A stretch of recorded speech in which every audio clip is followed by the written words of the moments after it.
Hello guys, welcome back to our channel. तो आज हम लेकर आए हैं एक नई कहानी। रवि, उसकी बीवी रीटा और उनकी 5 साल की लड़की श्रुति, ये फैमिली विरार के अरनाला में एक पुराने मकान में रहते थे।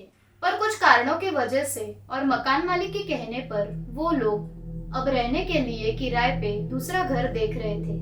अपने जान पहचान वालों से बात करने के बाद उन्हें पास ही में खाली पड़े एक घर के बारे में जानकारी मिली। खाली पड़ा घर उनके पुराने घर के काफी नजदीक ही था, इसलिए रवि अपने दोस्त किरण के साथ वो घर देखने के लिए निकल पड़ा। घर दिखने में तो काफी बड़ा था। उस जगह पर पिछले 8 साल से कोई नहीं रहता था। ये बात कुछ 1996 की है। विरार में अब जैसे पहले इतनी चहल पहल नहीं थी।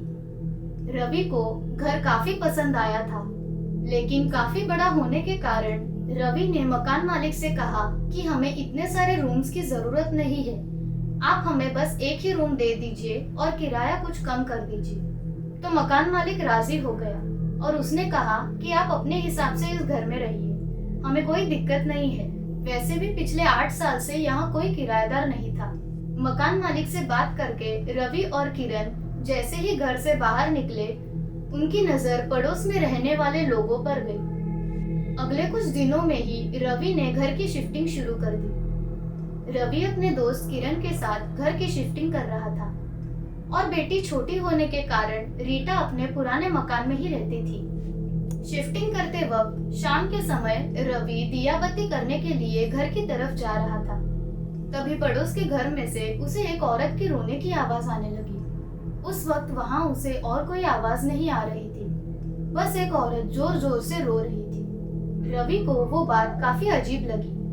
दिया बत्ती करते वक्त रवि वही सोच रहा था। घर जाकर उसने रीटा को भी इस बारे में बताया। रीटा ने उसे कहा कि तुम थोड़ा ज्यादा सोच रहे हो, कुछ तो हुआ होगा घर में। अगले दिन शिफ्टिंग करते वक्त रवि को वो कपल फिर से दिखा। उस वक्त रवि को पता चला कि वो रोने की आवाज उसी औरत की रहेगी। रवि उस बारे में अपने दोस्त किरण को बताता है। किरण ये सुन के हंसने लग गया। शिफ्टिंग करते करते शाम का वक्त हो गया था।